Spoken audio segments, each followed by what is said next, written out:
أهلا وسهلا بكم مشاهدينا الأوفياء في كل مكان داخل أرض الوطن وخارجه على قناة طارق فانس بعض الإطلالة الخفيفة والجديدة، واللي من خلالها غنناقش موضوع فريق النهضة البركانية بعودته مجددا للواجهة الإفريقية، بحيث سيواجه يوم الأربعاء المقبل فريق لواندا الأنغولي في أول مباراة في الدور المجموعات من كأس الكونفدرالية الإفريقية لكرة القدم.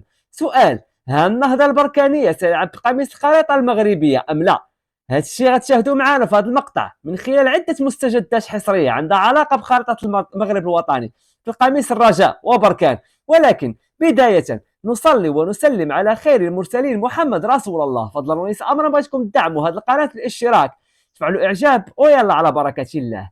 إذا محور صفيح ساخن وفي جواب لكل سؤال مطروح. أقول نعم، نهضة بركان ستلعب بقميص الخريطة المغربية يوم الأربعاء امام لواندا الانغولي، والدليل على هذا الكلام هو توصل النهضه البركانيه بالامس بمراسله نصيه ورسميه من الكونفدراليه لكره القدم، وتاكد ان النهضه البركاني سيلعب بقميص الخريطه الغالي الاربعاء المقبل.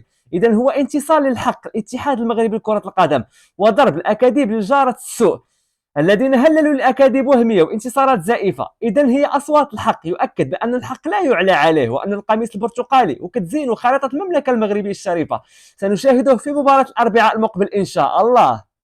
ايضا اليوم من هذا المنبر كنا شرف بالخريطه الشريفه المغربيه، بل اصبح اجماع العالم على ان المغرب في صحرائه والصحراء في مغربها. وايضا كل ما يبنى على الحق فهو حق، وكل ما يبنى على الباطل فهو باطل. فالحق هو قرار الكونفدراليه بترسيخ خريطه المغرب على قميص الانديه المغربيه بحق مشروع، والباطل هي المزاعم الجاره الشرقيه التي تبوء بالفشل من صراعات داخليه وخارجيه وحسودها بانجازات ومكتسبات المملكه المغربيه على الساحه الدوليه والعالميه. اذا اليوم الكاف كتاكد بوثيقه رسميه وبمراسلة رسمية للكاف اللي توصل بها النهضة البركانية تأكيد المطلق بلعب قميص الخريطة المغربية الشريفة. أيضا الطاس إن شاء الله ستجسيل الكاف في حق النهضة البركانية وبتأكيده على اللاعب بخريطة الرسمية من المملكة المغربية، وهذا حق مشروع.